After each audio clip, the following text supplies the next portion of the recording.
Hello, it is Cardiologist again. Today I want to do a project on replacing the front wheel bearings on my Mercedes E320.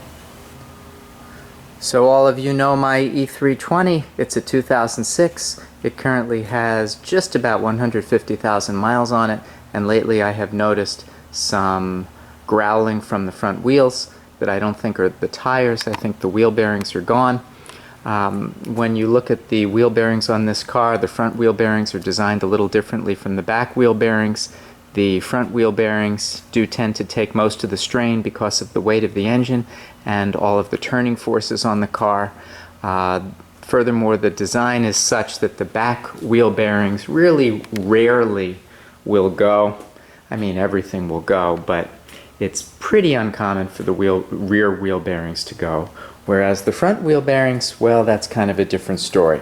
How do you know if your wheel bearings are bad? Well, number one, you will hear a growling noise, which varies with the speed that you are driving.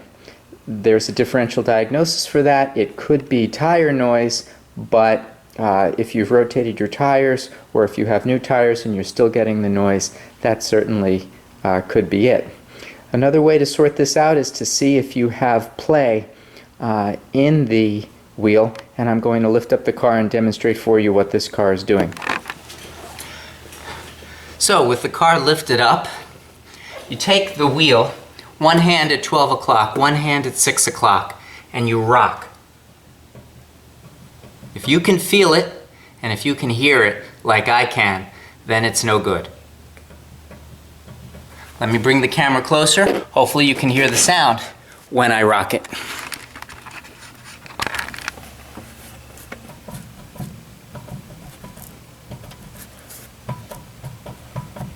So there's the sound. That indicates and confirms that the wheel bearing is gone.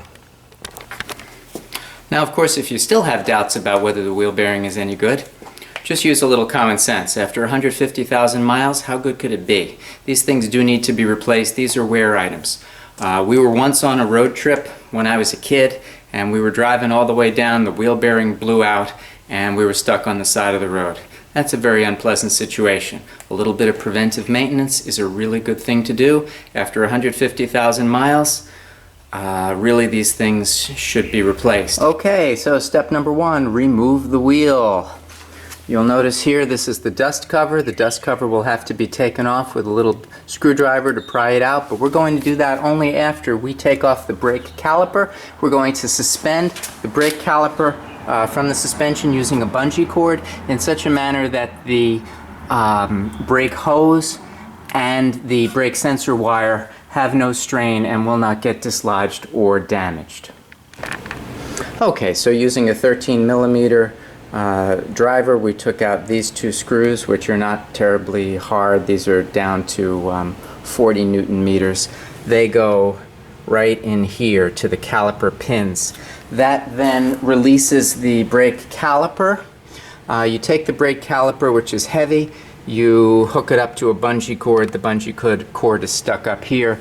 This brake caliper is now out of the way. There's no strain on the lines. Next, we take off the big bolts which hold on the brake caliper bracket to the rest of the wheel.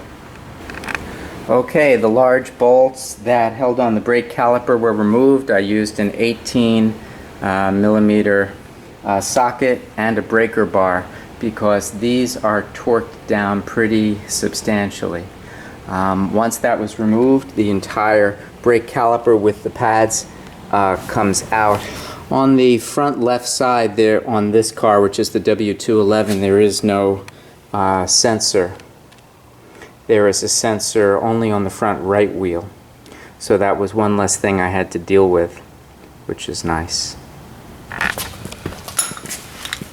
So next we're going to remove the brake disc. You have to find the Torx bit right here. This is a T30. This is only down to 10 Newton meters, so not too hard to take out.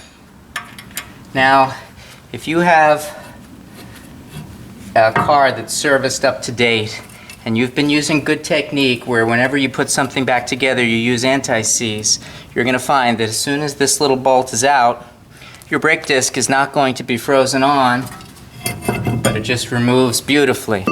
Why? I will show you why. Because this layer of anti-seize is key. I find that the best way to do this is to take a really long, old, nasty screwdriver, your good old-fashioned hammer. In this goes. Tap, tap, tap. Spin, tap, tap, tap. Off it comes. Let's inspect this front hub. First of all, we see some green stuff. Turns out that Mercedes high temperature, high friction grease is green. Now I know that there's lots of other manufacturers that make this stuff, and I think it's quite probable that the other stuff is just fine. I would say that some of the manufacturers will not meet Mercedes specs. I would say that other manufacturers will. But there's one really, really good way to make sure that you're not going to screw anything up, and that would be to use the official Mercedes grease. This is not expensive. If you're going to go out and buy a tub of grease that costs you, oh, I don't know, let's say $8, and then the Mercedes grease is $16, that's $8. Who cares? This is a $500 job, and it's costing us almost nothing. So don't skimp on the grease. Silly. I bought some Mercedes grease, and we're now going to take off this. This is the nut that holds on the wheel bearing, and it itself is held on right here by a 5mm Allen key. We're going to unscrew that and then unscrew the nut. Okay, here's a 5mm Allen key. We're going to get it in there tightly, and we're going to unscrew it. Okay, good. And you can see that as soon as that's unscrewed, this just spins out easily. So now we will remove this. Okay, this nut is out. You will see that it has the outside, which has little markings on it telling you when it was manufactured, and then on the inside of it there's sort of a circular part that acts like a washer. In other cars the washer is separate. So I like to keep everything as clean as possible. I'd like you guys to approach this like a surgeon would approach it. Now, of course, I have no idea why anybody who's a doctor or a surgeon would ever want to do automotive mechanics. That doesn't make a lot of sense to me. But, you know, go ahead and approach it as if you were a physician. Keep everything sterile, keep everything nice, and now that this is done, this hub should just pull straight off. All right, wearing your gloves. Because if you were a doctor, you wouldn't want to mess up your hands. And off this comes. And now we have our hub assembly nice and free. Okay, good time to inspect the spindle. The spindle has grease. Now, of course, the grease, as we said, when it's fresh and new, is green. The majority of it is green, but then again, the majority of the grease that you're seeing is not in the weight-bearing areas. The weight-bearing areas were right here, and you can see that that does need to be cleaned up a little bit.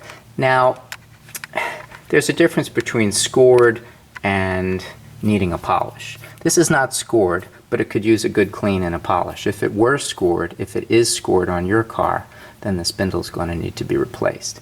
And you see that in other areas it's kind of black, and this black comes from dirt, metal particles, water, ingress, some such thing. Now, let's take a look at the hub. The hub consists of the inner and the outer bearing. The outer bearing, which is over here, is smaller. The inner bearing is here behind a seal. And inside, the thing is pretty much packed with green grease. All of this is going to be removed. Now, you can buy from Mercedes-Benz and even from aftermarket manufacturers like Febi a new hub that comes with the bearings already in place, and then all you need to do is take it out of the package and stick it on. That is very nice in the sense that it's completely idiot-proof. Yeah, you just take it out, it's so easy, the job is done really fast, and you don't have to worry about screwing anything up. But if you're cheap, like me, or shall we say, watching every penny, what you want to do instead is do this manually. There's nothing wrong with this hub. What you have to do is take out all of the old grease, you have to take out the old bearings, you have to hammer out the races, and then you get new stuff. There's quite a cost differential.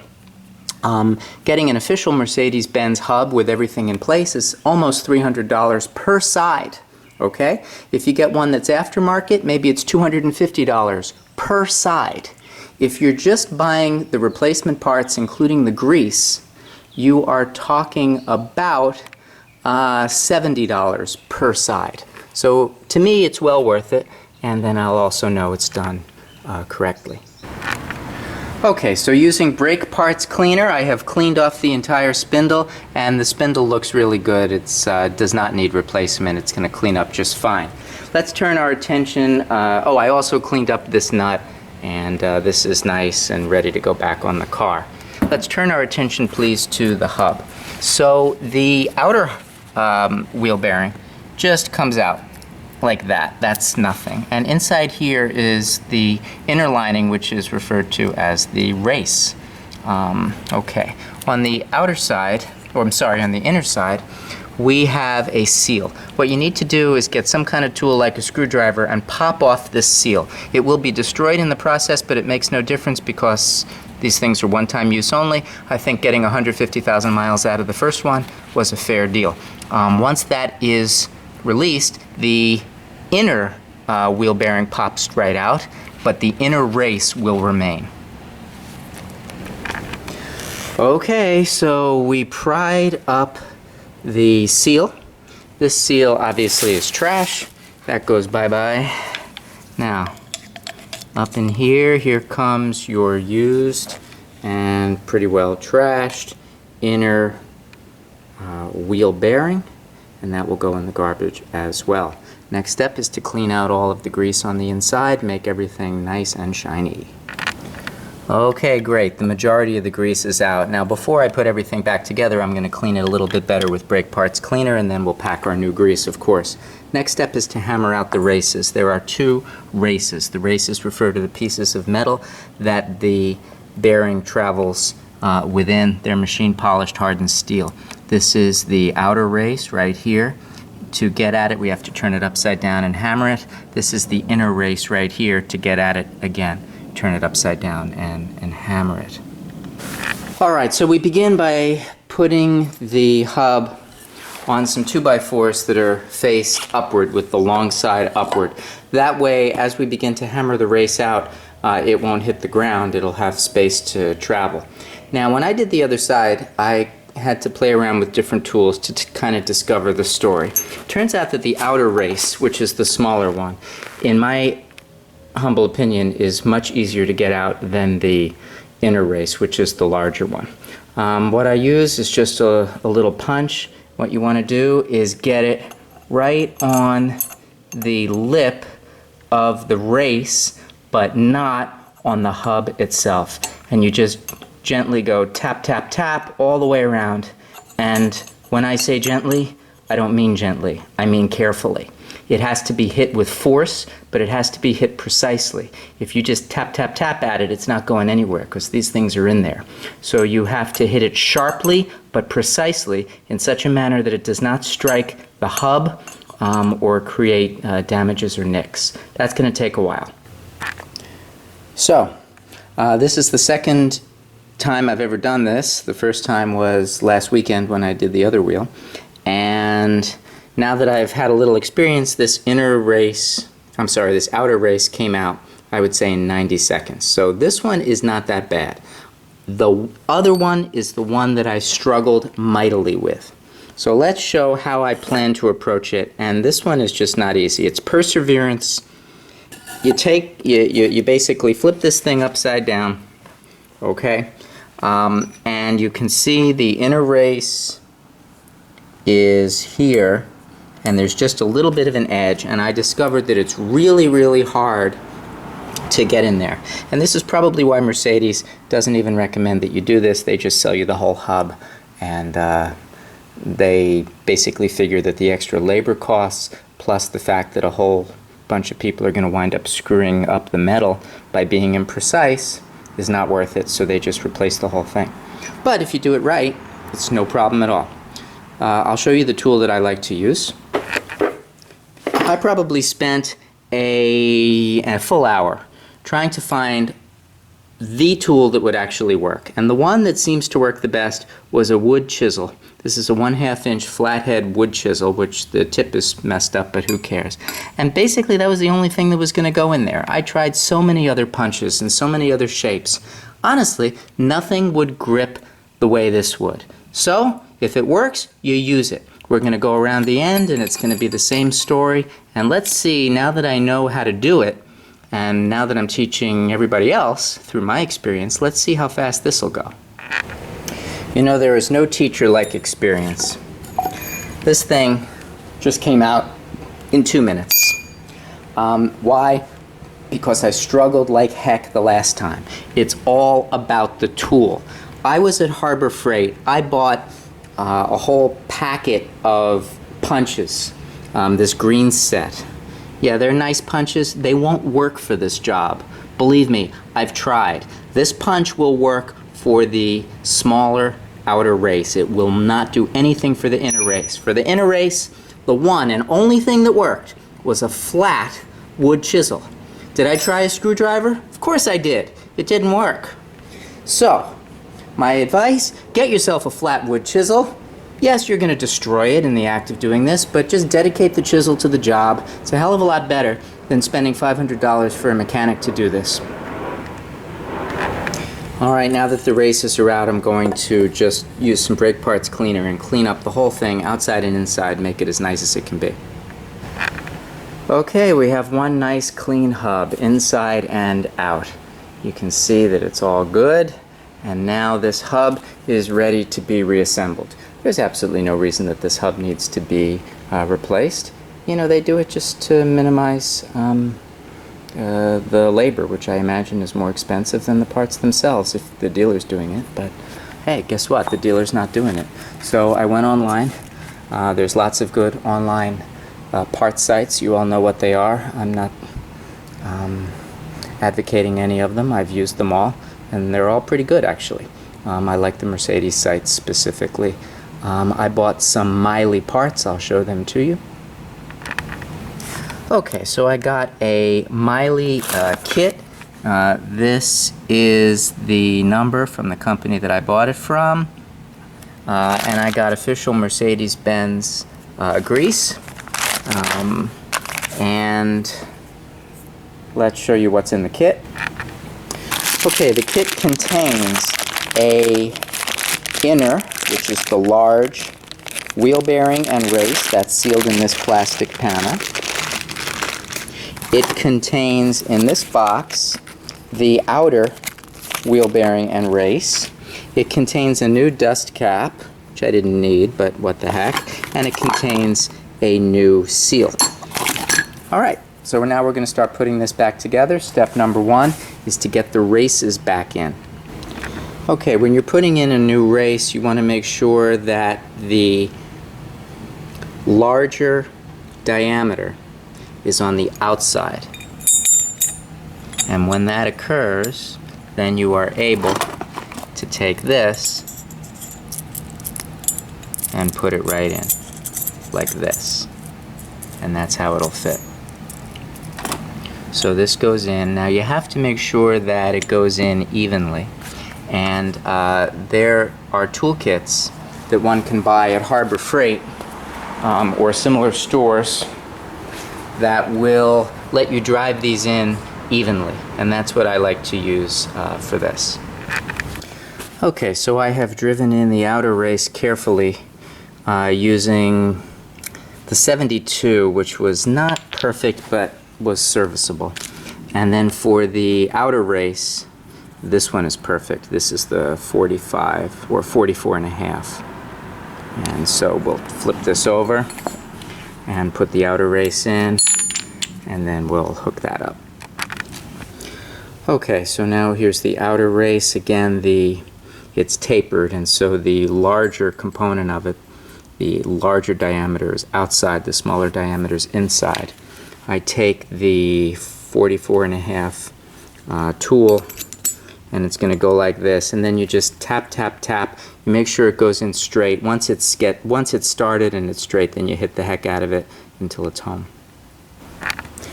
Alright, so now we have the races hammered in. This is nice and flush. When you're with that tool and you're hammering at it, you're going by auditory and tactile feedback in order to know when it's home. When it's all the way down, it feels differently and you hear a totally different pitch. So now I have the races driven in. Truly, we are home free. That is by far the hardest part. We make sure everything is nice and clean with no flecks of metal or dirt. One last check, and then we're going to start packing with new grease. Okay, this is the official Mercedes-Benz green grease. It comes in a toothpaste tube like this, and this is an interesting point that I have found, and I'm going to share it with you. When I took off my old ones, as you might have seen, they were completely filled with grease, even all the way through here into the deep ridges. Now, in order to fill it with that much grease, you would basically need to use one full tube per hub. And yet, when you look at some of these websites, or you'll see that they're intending one tube to go for 2 wheels. I don't think you can do too much harm by using too much grease, and considering that my other ones lasted for 150,000 miles and they were just packed full with grease, I'd like to replicate that. So on the other side I used a full tube of grease. On this side I'm going to use a full tube of grease, and grease is cheap. That's not the area to skimp. Step number 1, pack the bearing. I'm going to put on some gloves. They have machines that pack the bearings, but you know, I don't really know that that's absolutely necessary. I think all you need to do is work meticulously to make certain that every gap is covered by grease. You spin everything around, you just load it up with grease. I'm going to do that now. Okay, so I have packed the inner bearing, and I've put the inner bearing in place and put in a little extra grease, and now we're going to go ahead and take the grease seal, which is here, and we're going to tap this grease seal into place evenly. I've also gone ahead and greased the spindle with a light coat of grease all the way around, and then we'll show you what we're going to do next. Okay, the seal is in place. We now flip this upside down. Great. And like I was saying before, I want to fill this entire area with grease. I'm pretty much going to use the whole tube. In order to make sure that I don't run out, what I'm first going to do, of course, is pack this bearing and get it all ready to sit in place like this. And then I have to leave enough grease on the outside. They say 15 grams goes on the outside and inside this cup. Okay, so now we have the hub just loaded with grease, and both bearings are in, and I think it's time to get this thing on the car. So we bring it right over, and again, this is certainly not rocket science. You ready for this remarkably high-tech maneuver? On it goes, and yeah, that would be pretty much it. Okay, so we have the hub back on. Here's the nut that's been all cleaned up. And what we do is just tighten this down, hand tight. You always go hand tight. You never use a tool on this. This is called setting the preload. Once it is hand tight, we're going to give the hub a few turns.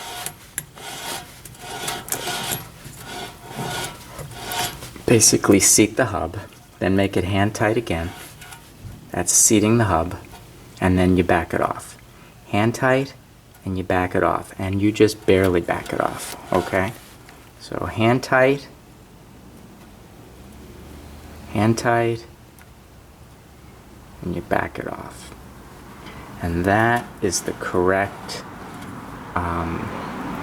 tension. Hand tight, back it off. That's called the preload. we're going to lock this in place with a 5mm Allen key. Once the Allen key is tight, this thing will not move. And there's your hub with the correct preload.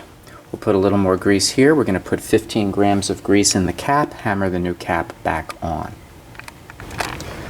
Okay, so that looks pretty good. So we have that on. The hub moves nicely. Cap is on. That should be done.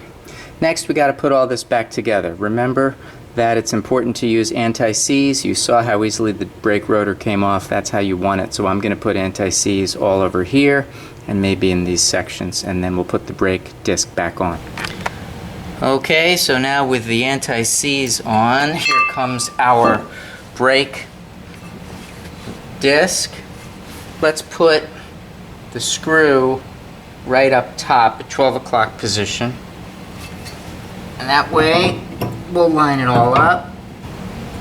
So now we're going to torque this down with a T30 at 10 Newton meters. Here's my trusty torque wrench. And that's it. That's all there is to it. Clean the brake rotor with brake parts cleaner. We don't want any oils on this. Don't want to contaminate the brake pads. I'll clean the backside too. Okay, the brake is back on. The brake caliper bracket went on with the large 18mm screws, and that was torqued to 85 Newton meters.